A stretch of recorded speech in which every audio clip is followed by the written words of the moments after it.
Hello students, in previous session we discussed about how to solve an exact differential equations and non-exact differential equations by using method 1, that is inspection method, and here we are discussing method 2, that is making equations exact by using integrating factor 1 by mx plus ny. So method 2, that is to find an integrating factor of m dx plus n dy equal to 0. So ఇది ఒక theorem అండి. So theorem అవసరం లేదు, just mdx plus ndyకి method 2లో integrating factor ఏమవుతుంది అన్నది చెప్పుకుంటున్నాం. So ఈ m of x, y dx plus n of x, y dy equal to 0 అనేది హోమోజీనియస్ డిఫరెన్షియల్ ఈక్వేషన్ అయితే, అంటే ఇప్పుడు మనకి ఇచ్చిన ఈక్వేషన్ మెథడ్ 2 అప్లై చేయాలి అంటే అది ఖచ్చితంగా హోమోజీనియస్ ఈక్వేషన్ అయి ఉండాలి. సో హోమోజీనియస్ ఈక్వేషన్ అయితే మనం హోమోజీనియస్ డిఫరెన్షియల్ ఈక్వేషన్స్ సాల్వ్ చేసినట్టు కూడా సాల్వ్ చేసేయచ్చండి.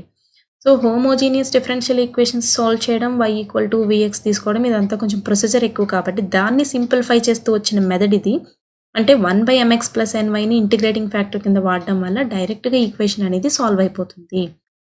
సో హోమోజీనియస్ డిఫరెన్షియల్ ఈక్వేషన్ అయితే కనుక ఇచ్చిన ఈక్వేషన్ అప్పుడు mx ప్లస్ ny అనేది క్యాలిక్యులేట్ చేయాలి. mx ప్లస్ ny అనేది నాట్ ఈక్వల్ టు 0 అయితే then who use 1/mx plus 1y as integrating factor. So అదే చెప్తున్నారు, if m of x, y dx plus n of x, y dy equal to 0 is a homogeneous differential equation and mx plus ny not equal to 0, then 1/mx plus ny is an integrating factor of m dx plus n dy equal to 0. So next note point, if mx plus ny equal to 0 not equal to 0 అయితే 1/mx plus nyని integrating factor కింద తీసుకుంటామన్నా. So ఒకవేళ mx plus ny అనేది 0 అయిపోతే then mx equal to minus ny, m/n equal to minus y/x అవుతుంది. So దీన్ని తీసుకెళ్ళి ఈక్వేషన్లో substitute చేయండి. అప్పుడు mdx ప్లస్ ndy ఈక్వేషన్ ఎలా మారిపోతుందండి, ydx minus xdy equal to 0. So separating variables చేసి ఈక్వేషన్ని సాల్వ్ చేస్తే మనకి వచ్చే solution x/y equal to c. So variable సెపరబుల్లోకి మారిపోయి డైరెక్ట్గా ఈక్వేషన్ సాల్వ్ అయిపోయింది.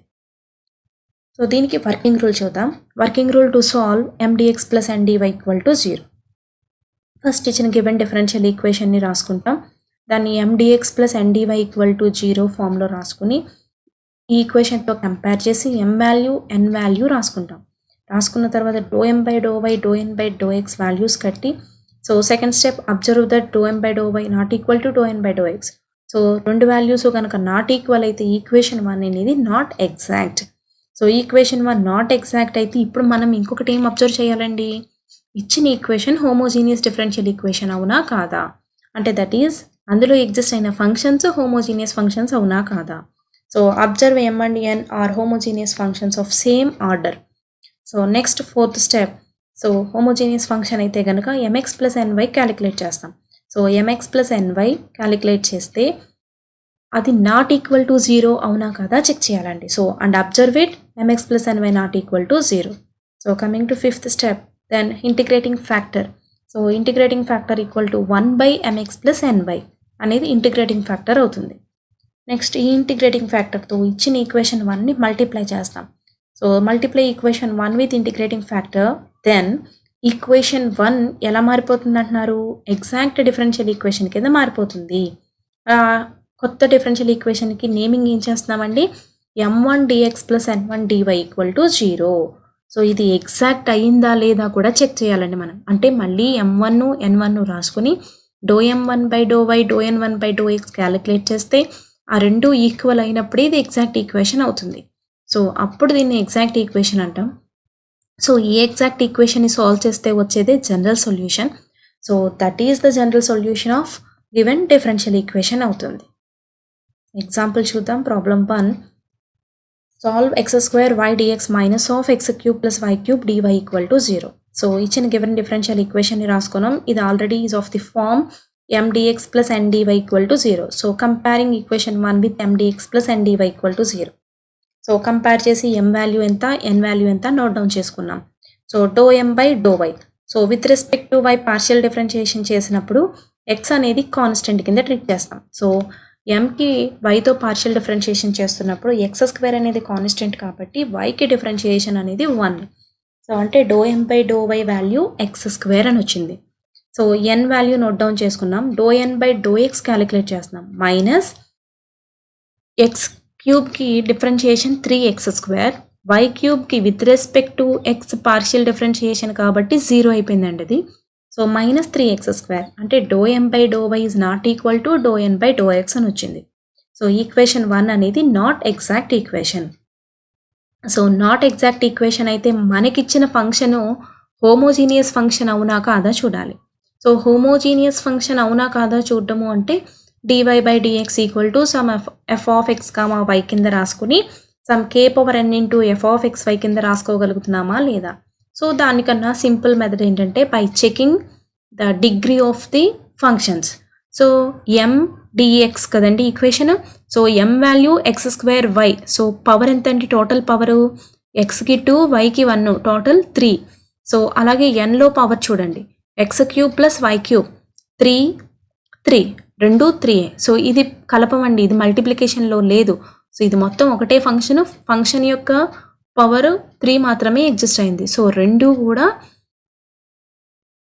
ఆర్డర్ 3లోనే ఉన్నాయి, అంటే సేమ్ ఆర్డర్లో ఉన్నాయి కాబట్టి హోమోజీనియస్ ఈక్వేషన్ అంటాం. సో హోమోజీనియస్ ఈక్వేషన్ కాబట్టి mx + ny క్యాలిక్యులేట్ చేస్తున్నాం.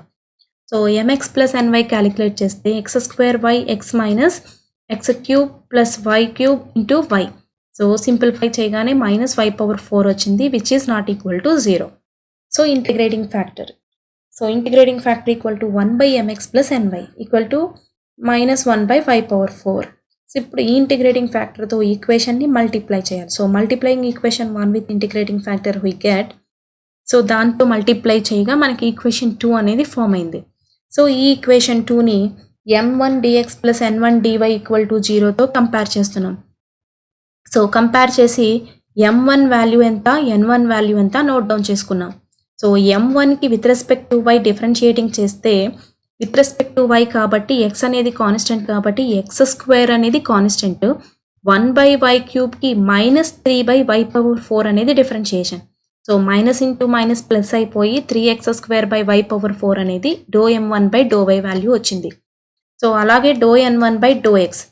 సో ∂n1/∂x xతో పార్షియల్ డిఫరెన్షియేషన్ చేసినప్పుడు y కాన్స్టెంట్ కాబట్టి 1/y⁴ కాన్స్టెంట్ అయితే x³ 3x².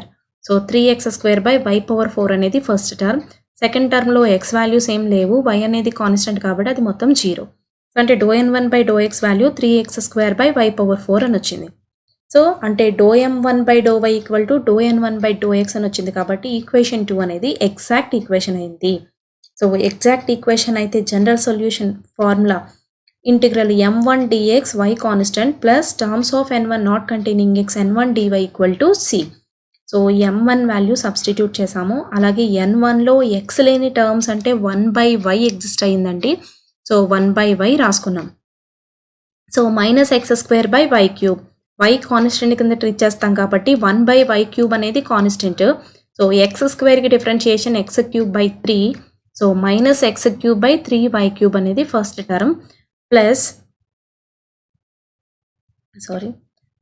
1/yకి log y అనేది డిఫరెన్షియేషన్, log y అనేది ఇంటిగ్రేషన్ కాబట్టి 1/yకి log y అప్లై చేసాం. ఈక్వల్ టు కాన్స్టెంట్ ఏదైనా తీసుకోవచ్చు కాబట్టి log c తీసుకున్నామండి.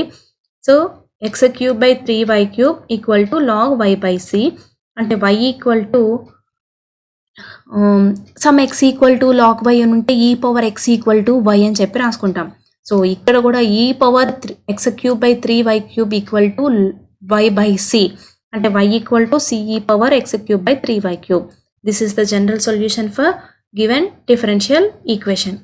సో కింద ఇచ్చిన ప్రాబ్లమ్స్ ట్రై చేయండి. Okay, next method 3, method 4, method 5 next లెక్చర్లో నేర్చుకుందాం. Thank you.